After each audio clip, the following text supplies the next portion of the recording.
So, 2023 was not a good year for Disney. They had a string of box office bombs all year and all films with huge budgets.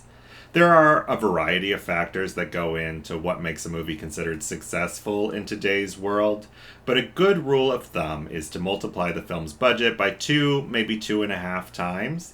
That's because the cost of marketing the movie is not built into the budget. Pixar's Elemental had a budget of $200 million and probably just barely crawled out of the red with the worldwide gross of a little less than $500 million. Indiana Jones and the Dial of Destiny had a massive, almost $300 million budget and only grossed about $384 million worldwide. Now, I am a huge Indiana Jones fan.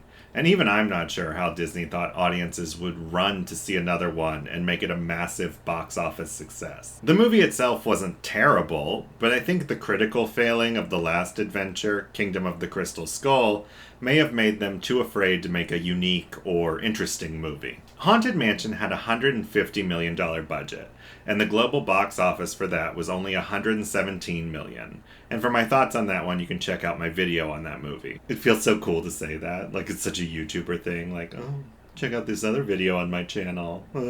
And of course there's Wish, which according to IMDb had a budget of $200 million and only grossed $223 million worldwide, as of the time I wrote this script. I think it's still in theaters, so it probably has gotten more than that, but still not a huge success like they were hoping. I don't really have any Wish hot takes. I didn't love it, but I also didn't think it was terrible or anything. It is one of those movies that I feel people will appreciate more in the future. It didn't live up to our expectations today, but it will eventually find its audience who appreciates it for what it is rather than what it failed to be. There's The Little Mermaid. Disney clearly expected it to do as well as their live-action version of Beauty and the Beast, which made over $1 billion at the box office. But Disney, being Disney, forgot that at the time of the live-action Beauty and the Beast, we had really only seen Cinderella and Jungle Book, which were both fine, but in between Beauty and the Beast and Little Mermaid, we had gotten Dumbo, Aladdin, Lion King, Lady and the Tramp, Mulan, and Pinocchio. Audiences had caught on that Disney was just repackaging the same product. And at some point, we all collectively realized that when someone says Beauty and the Beast, your mind imagines the cartoon version, not the live-action one. These remakes were not replacing the originals in the public consciousness because, frankly, that's not what they were supposed to do.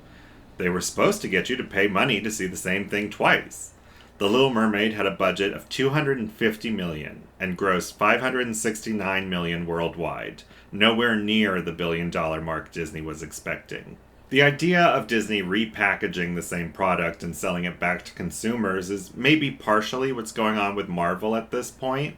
Audiences may have moved on from the Marvel formula. In February, Ant-Man and the Wasp: Quantumania made a little less than $500 million at the box office, well below projections for the movie.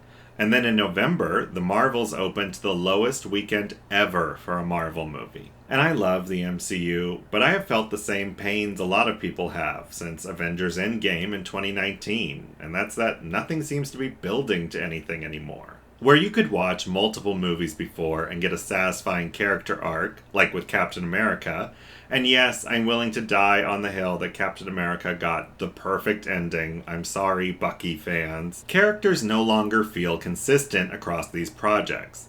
WandaVision gave Wanda a very satisfying story arc, but then Multiverse of Madness brought her character in, had her restart at the same point she was at the beginning of WandaVision, and had her go through the same arc as a villain this time.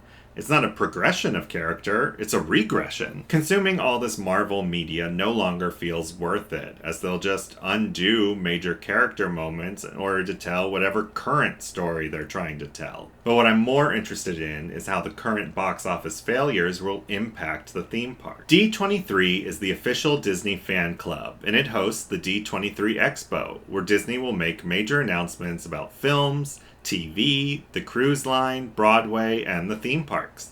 At the 2019 D23 Expo, Disney announced Marvel attractions coming to the parks. One of those attractions was the Guardians of the Galaxy Cosmic Rewind attraction at Epcot. People had known that a Guardians-themed coaster was going into the park since the closure of Ellen's Energy Adventure in 2017. But the 2019 D23 was the first time we were getting the name of the attraction. This is currently the only MCU-themed attraction at Walt Disney World, and it just won the Thea Award for Outstanding Achievement in 2023.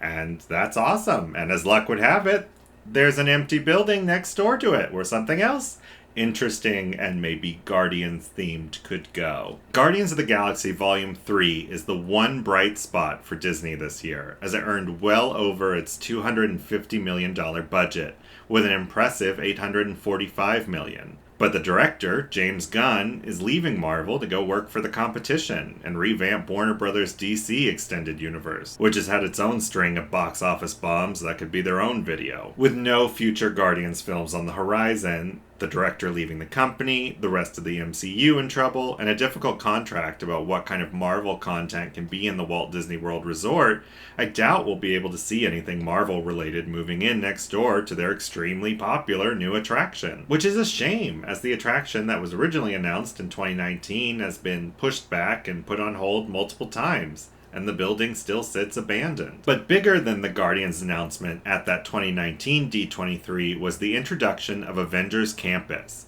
a new land coming to Disney's California Adventure. It would be replacing A Bug's Land, the A Bug's Life themed land that had multiple attractions, but they were kiddie rides and more like something you'd see at a carnival. Avengers Campus was announced to have 3 e-ticket attractions: the already existing Guardians of the Galaxy Mission Breakout, which was a re-themed Tower of Terror attraction, Web Slingers, a Spider-Man adventure, a moving vehicle 3D ride, and a Black Panther-themed attraction, with the Quinjet as the ride vehicle and guests being transported from Avengers Campus to Wakanda. Now, a themed land doesn't necessarily need endless movies in order to keep the land relevant. But if you are still making movies, and they aren't quality content or audiences aren't seeing them, you're diminishing your brand, and the land in your park is going to suffer. A good example of this is the Harry Potter themed lands at Universal Studios. Those opened after the movies were finished, but then they went and made the Fantastic Beasts franchise, and announced 5 movies. Universal set to work on a theme park in Florida called Epic Universe, and one of the featured lands was going to be the extremely lucrative Harry Potter property. The decision was made to make the land based off of the Fantastic Beasts portrayal of Wizarding Paris. Now, there's only one small problem. Nobody liked those movies, and the series was canceled before finishing the 5 films. And now Universal has a land based on a series no one is interested in. Hey, Andrew from the editing room here. I realize it sounds like I'm saying that the land is unpopular. The land doesn't exist yet, but I have heard the land was downsized because of the lack of interest in the Fantastic Beasts franchise. People aren't going to want to spend time on the attractions, and more importantly to Disney, they aren't going to want to spend money on merchandise. Avengers Campus and Disney's California Adventure has an attraction called Web Slingers, a Spider-Man adventure. It's a moving vehicle 3D ride where guests use their hands to throw webs at escaped spider bots.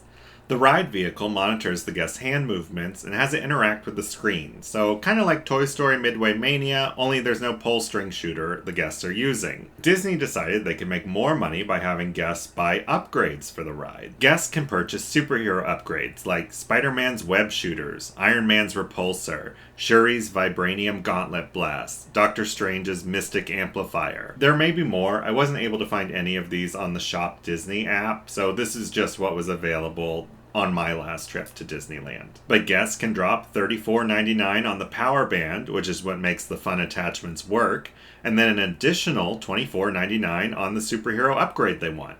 The upgrades interact with the screen, so you will see your different powers appear and you get more points for using these upgrades. Look, I'm not proud of myself for falling for it, but I wanted more points! So it's like air coming out of here, and then they came with like little styrofoam balls that you would like hold up, so you could like float the ball. So it's like you can interact with the toy outside of the ride. Oh, and it does both, so it makes the noise and it blows. And then this is just if I want to blast. There we go. I actually bought the rescue one because, I don't know, I could just imagine the conversation in the room. It just felt like corporate feminism to me. It didn't understand not only feminism, but it also doesn't understand like what people want. Obviously, they looked at the attachments that they had and they were like, oh, we don't have a girl superhero. And then they were like, well, we don't want to make another thing yet. So what if we just recolored one of the ones to be for girls? And someone was probably like, wasn't there a girl Iron Man? And then they just repainted the Iron Man one to be the Gwyneth Paltrow's character's colors. But she's only in that one movie as this character. And like, what little girl is out here being like, my favorite superhero is Gwyneth Paltrow in Avengers Endgame? Like, no one. So I convinced myself I had to have it because they would eventually stop selling these because I imagine they don't sell well. And I wanted to live a Gwyneth Paltrow superhero fantasy. I love her. I don't know. Is she still in the parks? People, let me know. I don't know. Probably not. My husband got the Doctor Strange one. It worked fine on the ride, but he couldn't get the physical spider bots, which you can also buy for $79.99 to react to it. There's the standard spider bot you can buy, and then you can buy armor for it that is modeled after the superheroes. But upgrading the ride to interact with your new superhero gear is probably pretty expensive. And if nobody is seeing your movies and they don't care about them, you can't sell your silly little upgrades.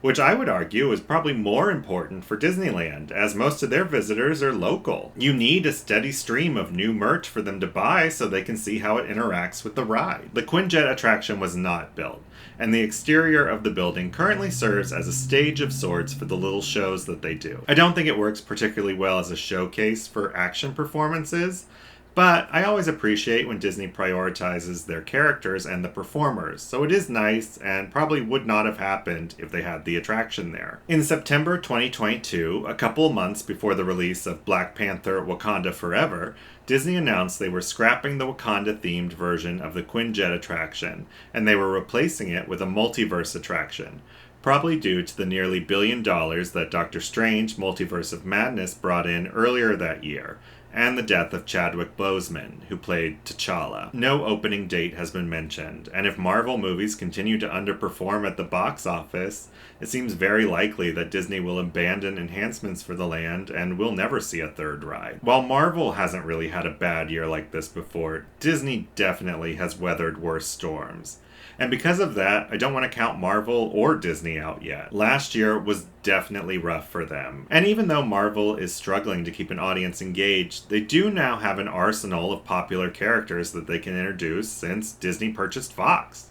People are excited about the Fantastic Four and X-Men, so it may be what Marvel needs to turn this around. And Disney has historically been able to pivot and give us great art after times of low success. Just look at the Disney Renaissance, or how films like Tangled and Frozen ushered in new eras for Disney artistically. 2023 being a bad year at the box office does not mean the end of Disney. This isn't a case of go woke, go broke. There was nothing Disney released in 2023 that would radicalize your children and turn them into communists. 2023 being a bad year for Disney financially just means that we aren't likely to see anything from that year take up permanent residence in the theme park. Thank you so much for watching my video. I have to say, while not huge by YouTube standards, this channel has already been way more successful than I ever imagined.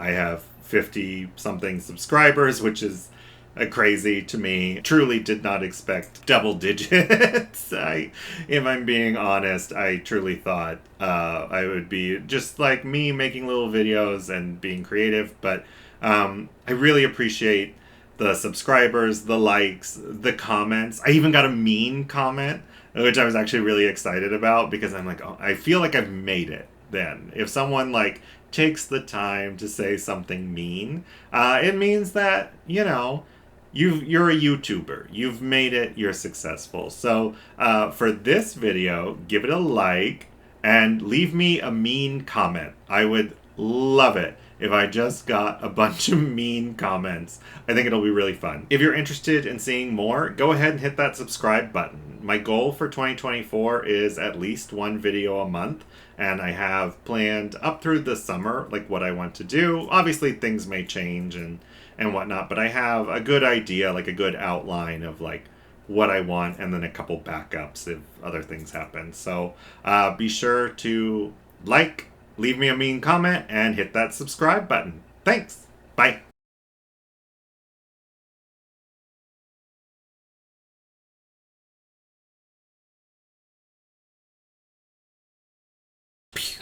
Pew, pew, pew. I don't understand. If I can go on a tangent. So, in Captain America's first movie, when his plane is crashing and he's on the radio with Peggy, they make a plan to have a date. And then we see Peggy go to the place where they were having a date, knowing he's dead. And then when he wakes up from his coma or frozen, whatever, first thing he like says when he's out is he's like, I missed my dance, or I missed my date. And then she gets her own TV show. She keeps popping up in these movies and stuff. He keeps talking about her. He keeps his picture with her. In the second Avengers movie, they have like a horror version of their dance together when Wanda like tricks him into seeing it. The idea of these two dancing together has come up time after time after time. And so the fact that people thought his story was going to end any other way than with Peggy is mind-blowing to me. Like, how on earth would you set this up for so many movies, for so many years, and then be like, no, he's gonna hang out with Bucky forever. A man he's saved multiple times and he's lived multiple lifetimes with.